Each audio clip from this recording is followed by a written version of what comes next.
donc pour la suite de mon témoignage, donc j'ai dû couper parce que voilà, sur YouTube, les vidéos trop longues, c'est compliqué. Et je préfère faire mon témoignage en plusieurs parties. Donc je disais que j'étais tombée vraiment et je vais raconter cette anecdote de comment en fait moi qui on va dire musicalement a été toujours dans la musique un peu du monde, la radio mondaine, voilà, de tout ce qui est électro, tout ça. Je suis allée vers Nirvana, on va dire. Disons que en fait c'était un soir 7 jours avant Noël.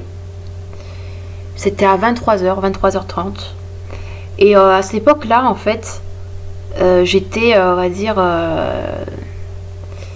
disons que j'étais à une époque, je crois que j'étais entre la 5e, la 4e, des choses comme ça, où mes soeurs étaient fans de Rihanna, et moi, je me disais, enfin, elle me disait que je devais être fan de quelqu'un. Donc je disais que j'étais fan de Beyoncé. Et donc j'écoutais Beyoncé. Et il y avait une chanson de Beyoncé qui s'appelait The End of Time. Et je l'écoutais à 23h. Et je sais que, en fait, en écoutant cette chanson, il y a quelque chose qui est venu à mon esprit, c'était Nirvana. Et Nirvana, en fait, je sais que en y regardant avec leur culte, tout ça, qu'il y avait ma mère qui avait un pull où c'était écrit Nirvana dessus, donc c'était une marque voilà, de vêtements, tout ça. Enfin, une marque, je ne sais pas de quoi exactement, mais... il y avait voilà le groupe ça, et puis il y avait tout ce qui est la philosophie bouddhiste de Nirvana, tout ça. Mais je savais au fond de moi, enfin je savais que c'était de la musique et que je devais aller sur YouTube, en fait, que je devais aller sur YouTube sur mon petit téléphone qui à l'époque c'était un espèce de BlackBerry, mais Samsung, tout ça. Et je tapais la musique sur YouTube, voilà, pour voir Nirvana, tout ça. Et vu que c'était un téléphone j'étais à la campagne, je captais mal, et que c'était un téléphone, voilà, c'était un BlackBerry, c'était vraiment un téléphone, c'était un début de téléphone, on va dire. Et j'ai pas pu avoir toutes les vidéos. Et je suis tombée en fait sur une vidéo où c'était la chanson Lithium. Ou Lithium, je sais pas comment on dit, mais et c'était une chanson qui était faite, c'était version violon, et cette chanson m'avait touchée, elle m'avait touchée, donc je me suis mis à pleurer, et dès ce moment-là, en fait, je suis devenue, on va dire, fan, dans le sens que après j'ai cherché à justement écouter Nirvana, vraiment pas la version violon, tout ça. Et au départ, j'écoutais la chanson la plus connue, qui s'appelle Smell Like Teen Spirit. Bon, je l'ai mal dit, hein, là, et j'ai un peu de difficulté à parler, mais c'est Smell Like Teen Spirit, voilà. Et cette chanson, en fait, au départ, vu que moi j'avais été habituée à tout ce qui était les Beyoncé et tout ça, je me suis dit qu'ils chantaient extrêmement mal. Mais je sais pas pourquoi, j'ai persévéré, j'ai écouté, et au bout d'un moment ça m'a plus embêté, en fait, parce que je crois que je voulais de cette musique, je sais pas pourquoi, voilà. Et faut savoir que avant même que je me mette dans ce truc de Nirvana, j'avais fait une période avant très bizarre, en fait, quand j'étais à peu près 5e, fin 5e, peut-être début 4e, tout ça. J'avais fait une période où j'étais à la fois dans des musiques qui étaient très sexy, j'écoutais la chanson, vous savez, Voulez-vous coucher avec moi, Lady Marmalade, tout ça, en boucle, tout ça.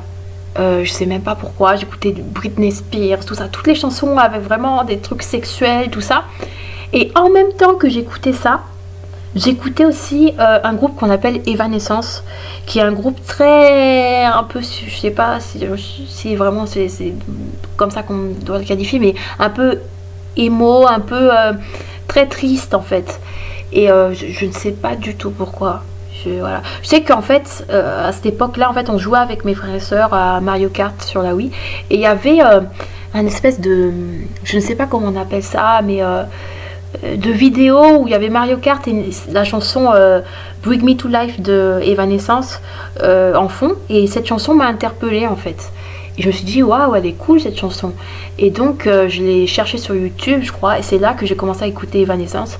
Mais en même temps, donc j'écoutais pas les chansons en même temps, c'est-à-dire que j'écoutais que je mettais 2 chansons à la fois sur YouTube et que ça faisait un brouhaha. Non, c'est pas ça. C'est que en fait je pouvais passer, je me rappelle, des heures, je pense, à déprimer. Et puis, je sais pas exactement, je sais pas si c'est exactement dans la même période en termes de semaines ou en termes de mois, je ne sais pas. Mais en gros, je me souviens aussi d'une période où j'écoutais vraiment beaucoup Lady Marmalade, tout ça. Et à la fois, j'avais toujours ce truc de j'écoutais ces chansons vraiment à caractère sexuel, mais pour moi, il y avait aucun problème. Je me disais pas qu'il y avait des trucs derrière, je savais même pas pourquoi. Je trouvais cette chanson cool, en fait, je la trouvais bien. Enfin, je me sentais pas mal, en fait, quand je l'écoutais. Et en fait, je me souviens, c'est là que j'ai eu mon premier ordinateur, on peut dire, et j'avais comme fond d'écran les Looney Tunes. Parce que je sais qu'il y avait une fille qui était dans notre collège, qui était très, vous savez, dans les trucs Disney, elle paraissait très gentille, pas très gentille, mais très mimi en fait. Et moi, je me disais, bah ouais, bah, je vais être aussi peut-être dans ce truc, tout ça. Mais derrière, j'écoutais des choses, voilà, comme ça, des chansons, voulez-vous coucher avec moi, plein de trucs comme ça. J'avais que des chansons à caractère presque sexuel, tout ça. J'écoutais Pussycat Dolls, des remixes, Pussycat Dolls, Britney Spears fusionnés, je ne sais pas. Et c'est aussi une époque aussi j'étais beaucoup sur Virtual DJ parce que mes parents aussi ils avaient des trucs de DJ tout ça, et donc je faisais des trucs comme ça, des mix, des choses comme ça, et j'aimais bien ça, faire de la musique tout ça, et il y avait ça.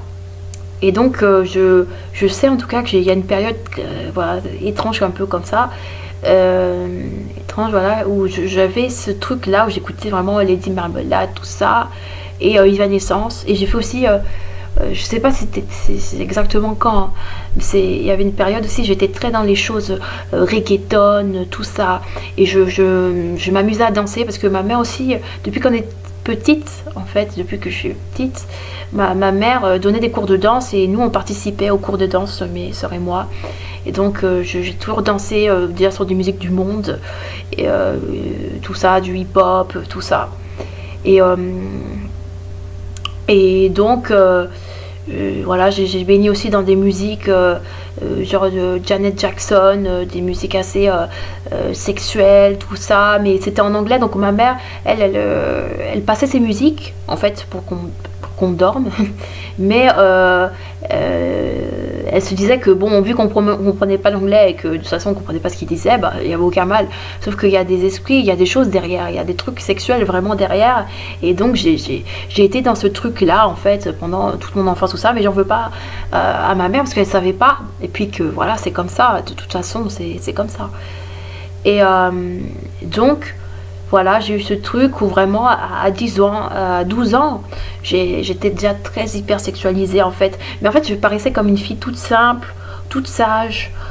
J'avais des vêtements simples parce que déjà, on n'avait pas beaucoup de sous, donc on s'habillait dans des magasins pas chers, tout ça. Mais j'avais des idées en fait dans ma tête. En gros, ma mère, on avait reçu une somme d'héritage du côté de la famille de mon père, et ma mère elle rêvait d'aller en Guyane, et notre mère elle n'arrêtait pas de nous parler de la Guyane, comment c'était génial, et nous on avait une vie pauvre, on n'était pas très heureux, tout ça, surtout dans ma vie, tout ça, j'espérais à mieux en fait, et dès qu'elle nous parlait de la Guyane, c'était un rêve pour moi. Donc je commençais à construire ma maison sur un logiciel qui s'appelle SketchUp. J'imaginais beaucoup comment pourrait être ma vie là-bas, et puis j'avais beaucoup la culture aussi justement des clips, de la radio, et donc pour moi mon futur en tout cas là-bas ou en Guyane, tout ça, mon futur, que lorsque on deviendra riche, lorsque je serai riche ou je ne sais pas quoi.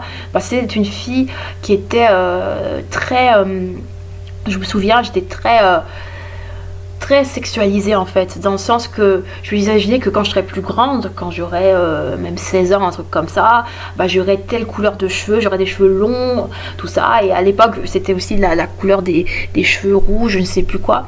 Donc je me disais que j'aurais de longs cheveux rouges et que je draguerais des mecs à des bars. J'imaginais voilà des scénarios comme ça en fait. Et j'étais aussi amoureuse d'un garçon, mais qui lui n'était pas, c'était pas réciproque.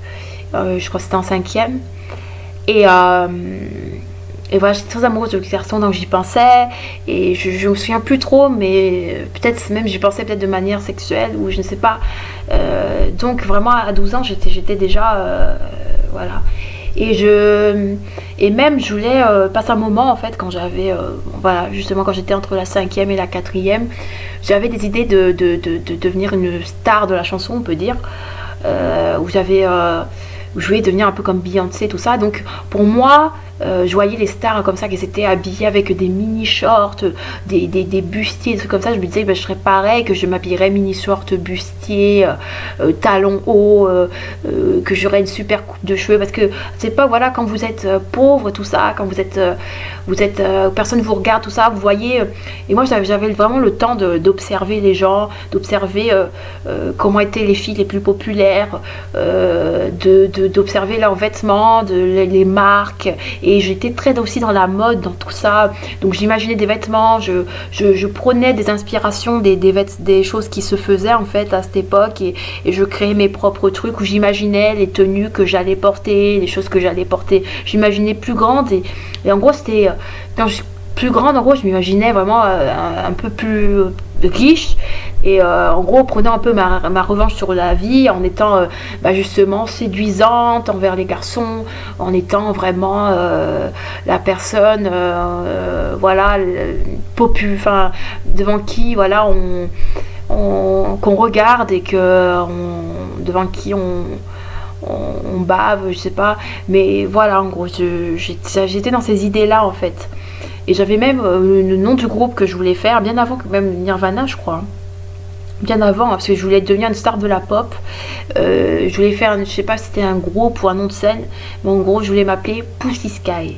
Et Pussy, pour ceux qui ne savent pas trop, c'est un rapport, voilà, avec le vagin. Et Sky, voilà, je ne sais pas, parce que je sais qu'il y avait Skyrock, tout ça, donc je voulais m'appeler comme ça. J'avais fait une chanson, voilà, stupide, tout ça, mais bon, ça, je veux pas en parler.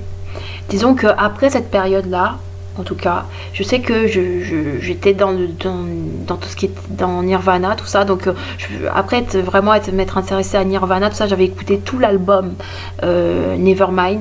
Et direct après cet album, je me suis mis à composer des chansons qui ressemblaient beaucoup aux chansons de Nirvana, mais qui étaient différentes. Donc c'était vraiment des chansons que j'aurais pu... je veux dire, si je les avais composées avec un groupe, enfin, si je les avais mis avec un groupe, tout ça, j'aurais pu faire un groupe de grunge, je sais pas quoi.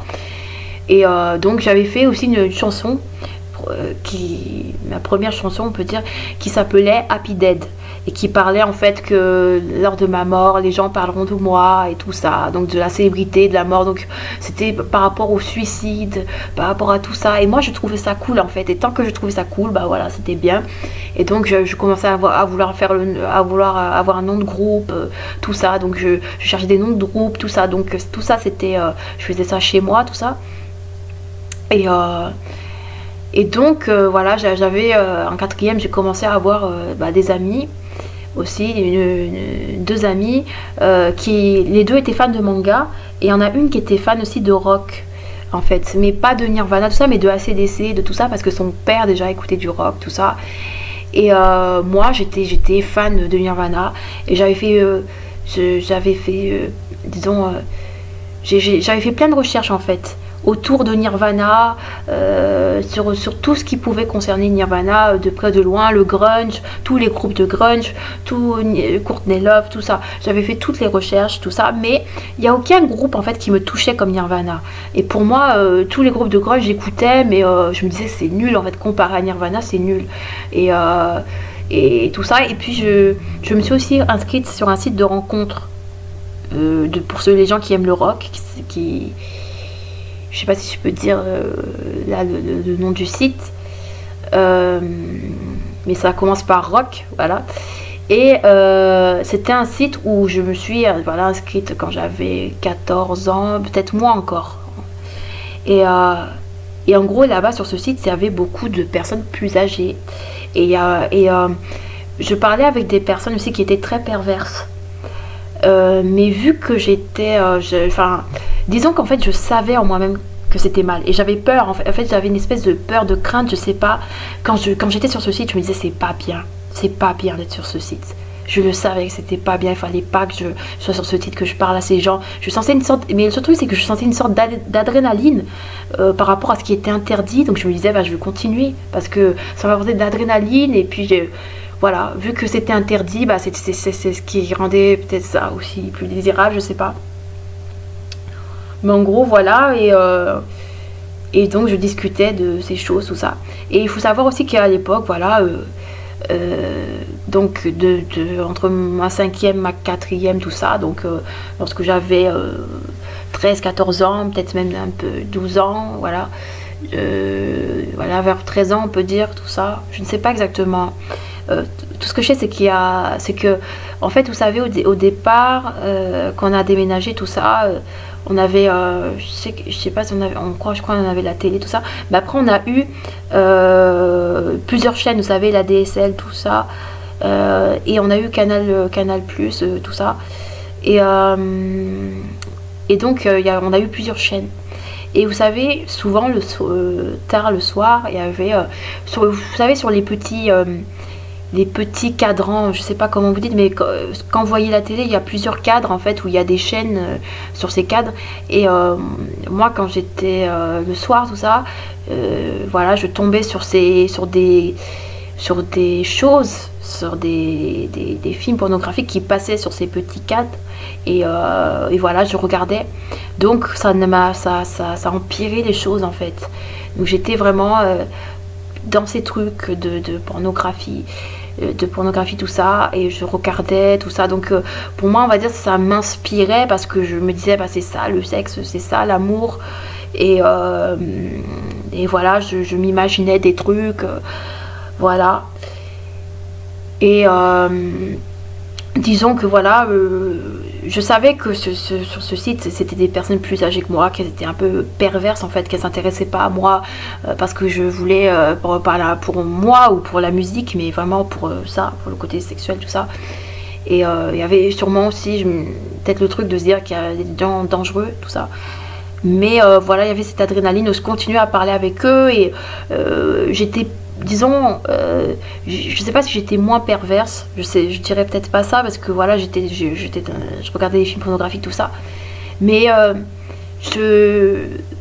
j'avais quand même une retenue en fait dans tout ça, parce que déjà j'étais pas là pour ça en fait, j'étais pas allée sur ce site pour ça.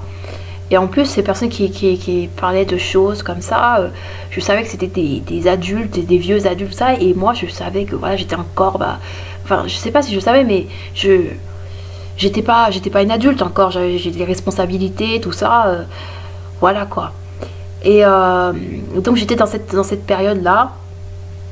Puis voilà, je continuais tout ça avec Nirvana. Et puis je me disais voilà que en plus, vous savez, comme je vous ai dit, j'étais pauvre. Il y a vraiment une période en fin de 5e où les vêtements que j'avais acheté, qu'on avait acheté en tout cas dans des magasins un petit peu cheap et tout ça, qu'ils avaient commencé à se détériorer, tout ça. Donc je m'étais vraiment habillée enfin, avec des vieux vêtements et un peu en garçon manqué. Et j'étais très en colère en fait, j'étais très en colère.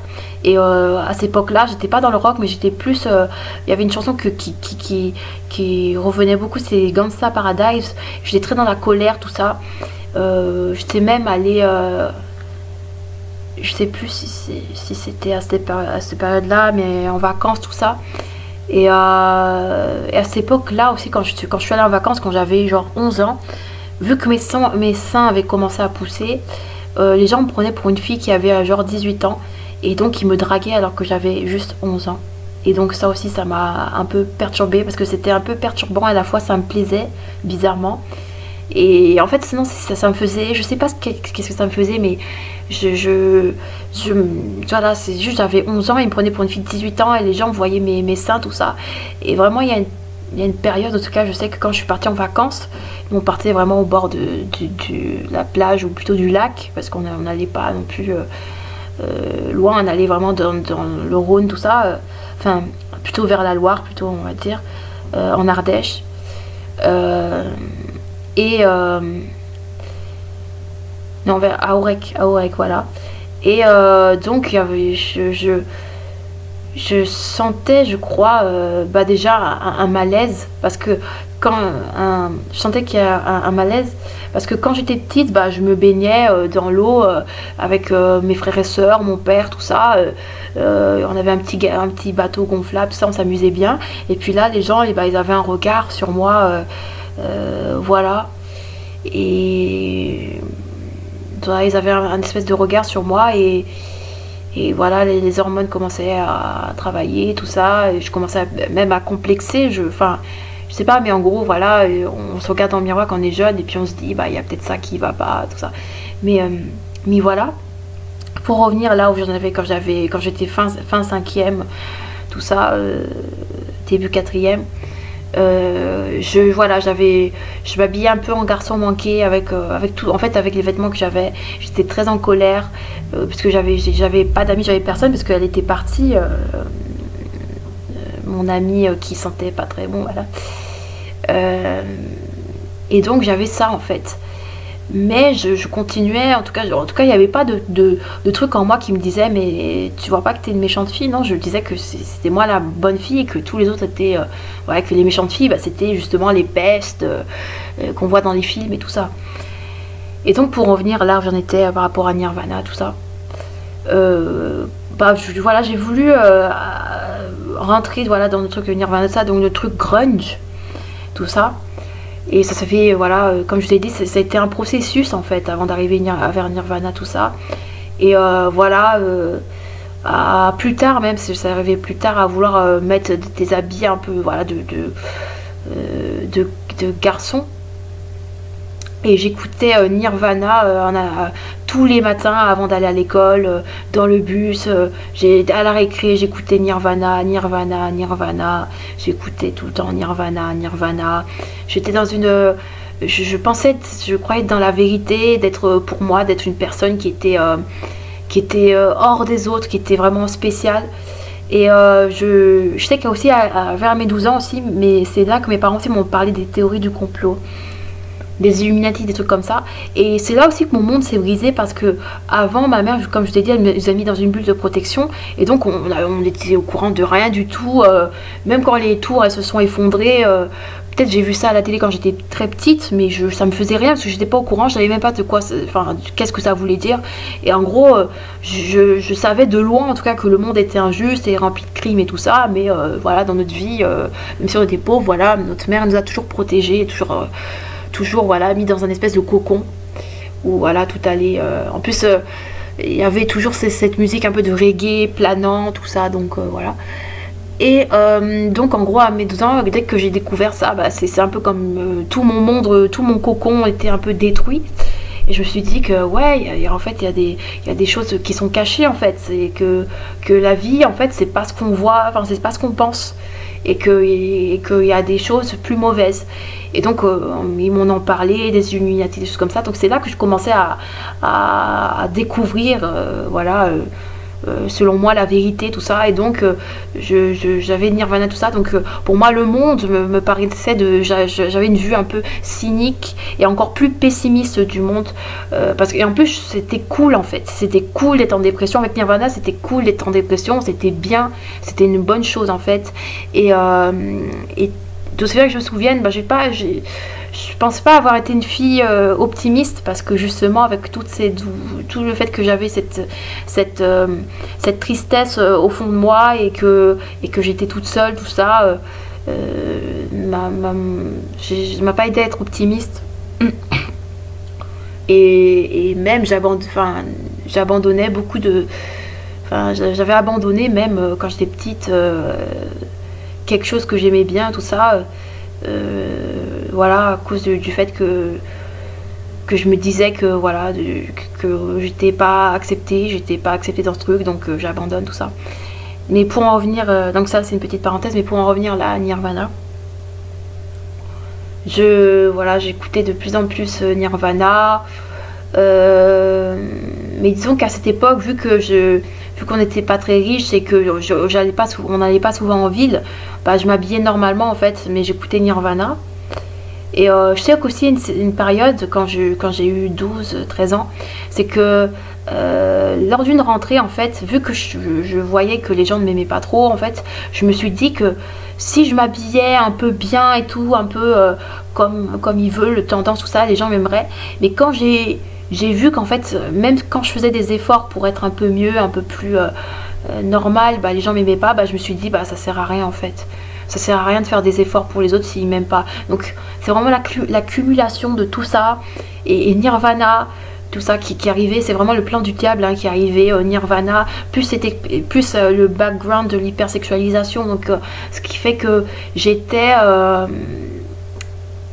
vraiment dans en avançant tout ça, j'écoutais de plus en plus des albums de Nirvana, c'est-à-dire Nevermind, mais aussi l'album Anerie, Incesticide, et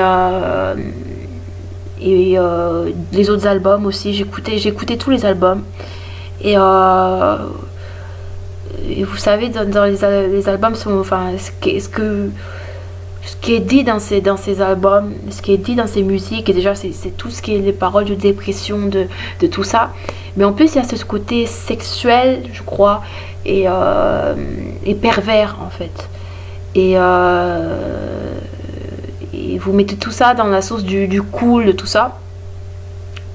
Et vous savez, plus j'avançais avec Nirvana, plus j'étais dans la dépression, j'étais pas bien. Je me souviens même d'un jour où j'étais pas bien, je pleurais.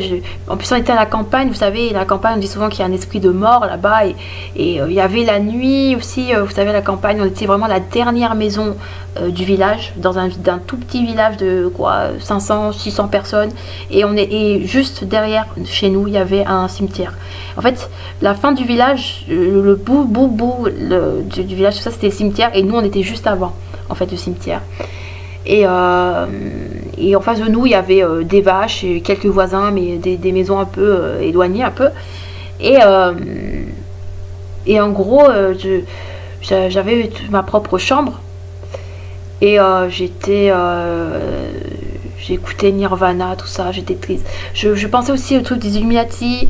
J'avais même fait un rêve sur 2020, enfin sur l'année 2020 où je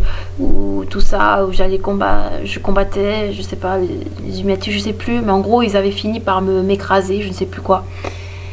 Et je disais qu'en 2021, j'avais écrit dans ma chambre là-bas que je mourrais ou j'en sais rien.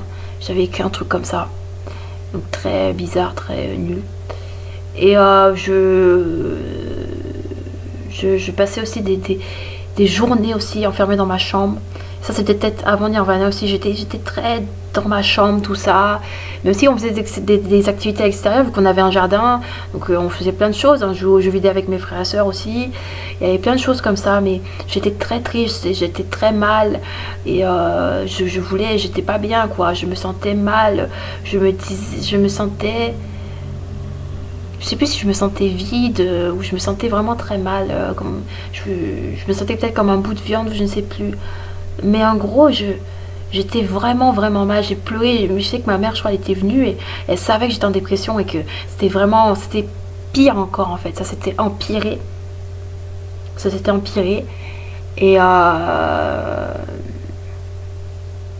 Et disons que après en fait. On n'est pas resté en campagne. En 2014, on a déménagé à Saint-Étienne. Et c'était encore pire. Parce qu'à Saint-Étienne, ça faisait longtemps qu'on n'était pas retourné. À Saint-Étienne, on avait fui l'école où il y avait des gamins qui étaient sauvages. On avait fui tout ça, tout ce qui me rendait un peu malheureuse, tout ça. Et je retournais à Saint-Étienne. Et vu que moi j'avais pas été habituée au bus, tout ça, parce que même quand j'habitais à Saint-Étienne quand j'étais petite, j'utilisais pas les bus parce que j'étais là où j'étais, ou sinon je faisais tout à pied parce que c'était pas très loin. Les boutiques étaient pas très loin, là on allait faire des courses, ou sinon j'allais avec mes parents. Mais en gros, quand je suis arrivée à Saint-Étienne, on est arrivé déjà dans une espèce de tour. En fait, on était au 9e étage dans une espèce de quartier, même si c'était un quartier un peu réhabilité, je me sentais pas bien. Et j'étais dans ma chambre et j'avais l'opportunité en fait d'aller dans un super lycée parce que c'était un lycée un peu artistique, tout ça. Mais à cause de ma dépression, j'ai fait une semaine, quelque chose comme ça dans ce lycée, mais ou 2 semaines, mais j'ai pas continué. J'ai voulu arrêter l'école, stopper l'école. Parce que aussi j'avais cette idée dans ma tête, c'était d'être une rockstar. Il fallait que je fasse mon groupe. Je me disais que j'allais être la prochaine sur le club des 27, que j'allais être une star moi aussi, tout ça. Mais le diable me trompait en fait. Et donc voilà, j'ai gâché ma scolarité de cette manière. Et voilà, j'étais toute seule, j'avais pas d'amis. Les bus aussi, j'avais tenté d'aller à l'école ou je sais plus, quelque part avec un bus, mais je m'étais trompée et ça m'avait emmené dans des trucs, dans des problèmes, et moi ça me correspondait pas, donc ce qui fait que j'étais un peu traumatisée des bus. Donc après je faisais tout à pied, donc c'était vraiment, je vais faire des kilomètres à pied, des choses comme ça. J'étais dans une période aussi, j'étais beaucoup sur le site là que je vous ai dit, où je cherchais des groupes, je cherchais des gens qui étaient sérieux, mais la plupart c'était vraiment pour des raisons perverses ou des choses comme ça. Et je passais mes journées enfermée des fois dans ma chambre dans le noir à écouter Nirvana, à pleurer. Aussi, je sais que l'école m'avait envoyé vers un psy parce que et je disais, bah, c'est pas normal que à cause de la dépression, tu continues pas le lycée. Et cette psy, elle m'avait pas aidée parce que au départ, elle voulait que je fasse des exercices de respiration qui m'aidaient pas. Et donc, elle m'a donné aussi des médicaments. Et par ces médicaments, j'ai essayé de me suicider, mais à la place, je me suis endormie, j'ai vomi. Donc, c'était vraiment des médicaments à petite dose, ça allait pas me tuer. Aussi, vu qu'on vivait au 9e étage, bah, j'ai tenté plusieurs fois de sauter. Voilà, j'avais ces trucs-là, j'avais ces suicidaires. Je mangeais pas aussi. Il y avait une période où je mangeais très peu, en tout cas, je ne m'alimentais pas. Je passais mes journées à la maison vu que j'allais pas à l'école. Je passais aussi mes journées à me maquiller, en fait, et à faire des photos sur le site Rockies. Voilà, pour être vue, regardée. Et à cette époque là aussi ça s'est empiré dans le rock parce que je me suis mis à écouter je